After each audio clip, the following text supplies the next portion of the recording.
Okay, so we got a video on this machine. This is my Bissell PowerForce bagless turbo, and as you can obviously tell, this is no regular one. This is model 6585-6 from 2010. So this machine I purchased from a YouTuber and got a pretty good deal on it, relatively speaking, eBay standards. Paid $63 for this thing out the door, which really isn't all that bad. And the main issues with this machine, and what I'm finding to be very common, and yeah, I already seeing another issue, is the base is plastic for some reason. It's very brittle.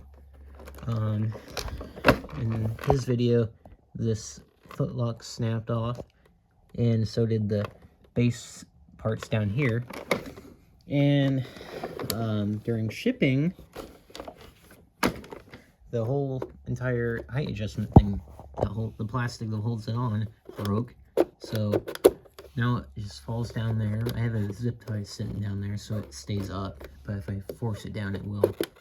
And if it's actually reclined, it'll actually fall in without that zip tie there. And I just now noticed, while filming this, there's a gigantic crack that goes from there to there and then down.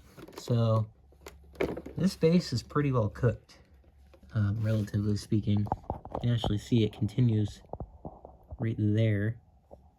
Starts right there.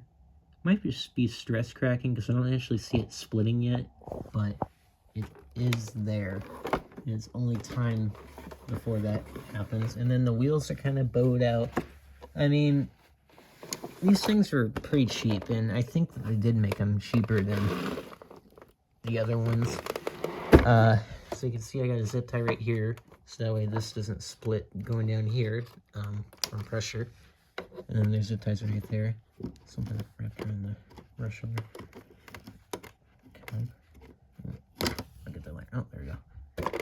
Cleaned all this out, so it's all clean now, and then I washed the tanks out, so they look very nice, and I polished the base and the tanks. And then it's looking real shiny up here. It's because I painted it. I've been doing that a lot lately with these Bissells, so it's all nice and painted. You can see I kind of did a fade, so you can kind of see it mainly stops right there, then it's kind of faded all up here, so it kind of just blends in. Because I don't like putting paint on the handles, because sometimes it makes them sticky. So then you can kind of see what I'm talking about, where it ends. Only in certain linings so you can see that, but yeah. So this thing has a 68271 turbo brush on it. The rest of the attachments I had on hand. I still don't have a headlight in this, so I need to put that in. But other than that, this machine turned out pretty well. I'm not going to use this because there's really no point. And there's no point in trying to risk breaking the base even more. So this is kind of just a collection machine, if you will. So, I mean, it doesn't lean unlike the Clean Gear Revolution Turbo. It still sits up perfectly straight, and then that zip tie is kind of what's holding this pedal on.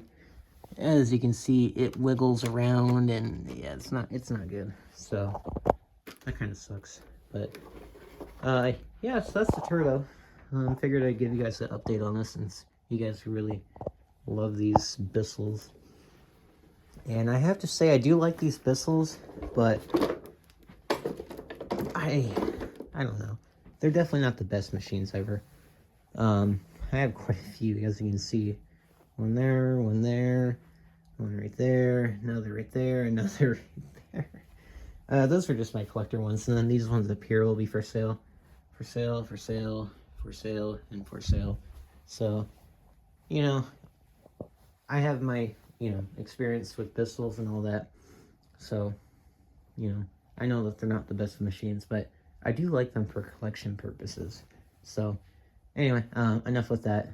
Thanks for watching.